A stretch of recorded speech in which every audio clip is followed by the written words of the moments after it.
ஆண்டவர் எதுக்காக உபாசித்து ஜெபிக்கிறாங்க? தேசத்துக்காக ஜெபிக்கணும். இன்னைக்கு போனாக்கா அங்கேயும் நமக்கு ஏதாவது ஆண்டவர் நம்ம இருதயத்துக்கு ஏற்ற மாதிரி வசனத்தை பேசுவாரா?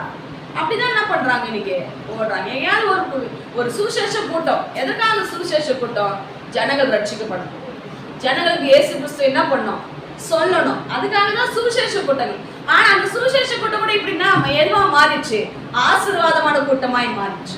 அல்லேலூயா. ஆசீர்வாத பெருவாழாவா மாறிடுச்சு. அப்போ இன்னைக்கு ஆசீர்வாதம் ஆசீர்வாதம் ஆசீர்வாதம், நன்மை நன்மை, இரட்டிப்பான நன்மைன்னு சொல்லி சொல்லி சொல்லி அப்போ சத்தியத்தை சொல்ல வேண்டிய இடத்துல ஜனங்கள் இல்லை, ஊழியக்காரர்களோ இல்லை அதுக்குண்டான பொறுப்புல இருக்கிறவங்க இல்லாததுனால தான் இன்னைக்கு ஜனங்கள் எப்படி இருக்கிறாங்கன்னா நிர்விசாரமா இருந்து கொண்டிருக்கிறாங்க.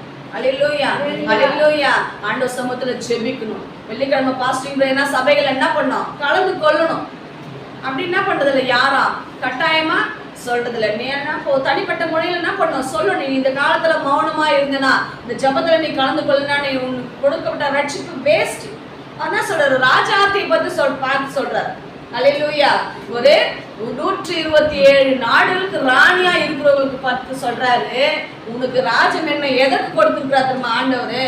இந்த ஜனங்களுக்கு இப்படிப்பட்ட காலத்துக்கு நீ உதவியா இருக்கும்படிதான் என்ன பண்ணிருக்கிறாரு, உனக்கு இந்த மேன்மையை கொடுத்திருக்கிறார்.